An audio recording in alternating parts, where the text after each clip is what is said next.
గురువుగారు, కాశ్మీర్ నుంచి కన్యాకుమారి అని అంటారు. ఇంతకీ కాశ్మీర్ నుంచి కన్యాకుమారియా, కాశీ నుంచి కన్యాకుమారియా, ఇందులో ఏది నిజం?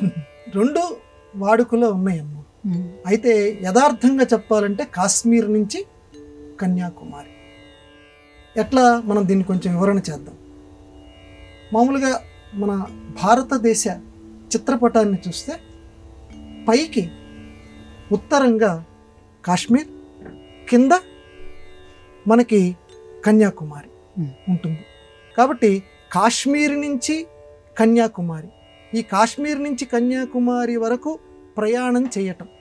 ఈ కాశ్మీర్ నుంచి కన్యాకుమారి అంటే ఈ మధ్యలో ఉండేటువంటి భౌగోళిక పరిస్థితులు ఏవైతే ఉన్నాయో, ఈ నదీ సంగమాలు ఏవైతే ఉన్నాయో, జీవన పరిస్థితులు ఏమైతే ఉన్నాయో, వీటన్నింటినీ అధ్యయనం చేయటం. పూర్వకాలంలో పరిక్రమ ఒక యాత్ర కింద పెట్టుకొని ప్రారంభించేవారు. కాశ్మీర్ నుంచి కన్యాకుమారి అంటే అన్ని చోట్ల తిరగాలి. అంటే నా భారతదేశం అంటే ఇది ఎప్పుడు వస్తుంది ఆ తిరిగేటువంటి ఓపిక అంటే నా భారతదేశం కాశ్మీర్ నుంచి కన్యాకుమారి దాకా నాదే. శ్రీరాముడు నడయాడినటువంటి నేల ఇదే. ఆయన మహానుభావుడు శంకరాచార్యుల వారు మొత్తం తిరిగారట కాశ్మీర్ నుంచి కన్యాకుమారి వరకు. అలాగా ఈ రోజుల్లో కూడా అది నిజమా కాదా అని మనం తెలుసుకోవడానికి ఈ రోజుల్లో కూడా నడిచే దేవుడు చంద్రశేఖరేంద్ర సరస్వతి స్వామి, ఆ మహానుభావుడు కూడా కాశ్మీర్ నుంచి కన్యాకుమారి వరకు మొత్తం పర్యటన చేశారు, తిరిగారు.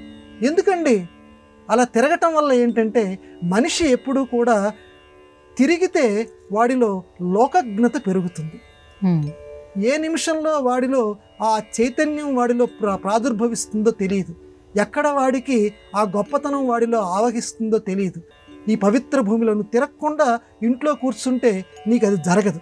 అందులో చుట్టూ తిరగటం వల్ల మొత్తం అనేక మంది దేవతలు అనేక చోట్లలో ఉన్నటువంటి పవిత్రమైనటువంటి భారతదేశం కాబట్టి అనేక మంది దేవతల యొక్క తేజస్సుని నువ్వు వశపరుచుకోగలవు. నీలో అవి ప్రవేశించి నిన్ను చైతన్యవంతుణ్ణి చేస్తాయి. అందుకని తిరగాలి. మామూలుగా భౌతికార్థంలో చెప్పుకోవాలంటే లోకజ్ఞానం వస్తుంది.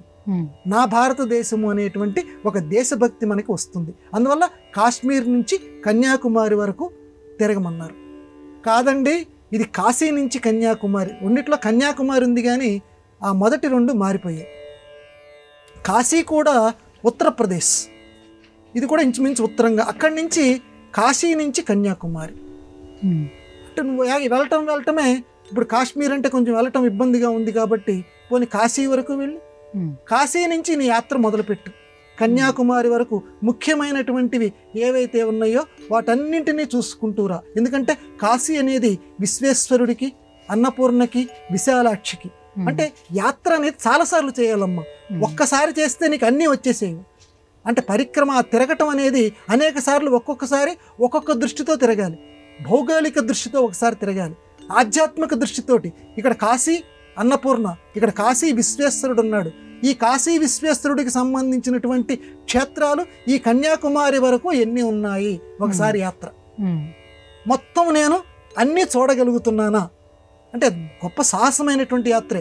అన్నీ నేను చూడగలుగు. ఇప్పుడు కేదార్నాథ్ వెళ్ళటం అనేది జీవితంలో వెళ్ళాలి అని తపన పెట్టుకొని ఎలా వెళుతూ ఉంటామో కాశీ నుంచి కన్యాకుమారి వరకు శివక్షేత్రాలు ఎన్ని ఉన్నాయి అదొకసారి. అలాగే అన్నపూర్ణ క్షేత్రాలు ఎన్ని ఉన్నాయి ఇంకొకసారి. ఇట్లా యాత్ర చేయటం వల్ల ఏంటంటే పదే దైవారాధన యాత్రలు చేయటం వల్ల నీలో దైవీ భావన పెరుగుతుంది. అది ఈ యాత్రల యొక్క పరమ లక్ష్యం.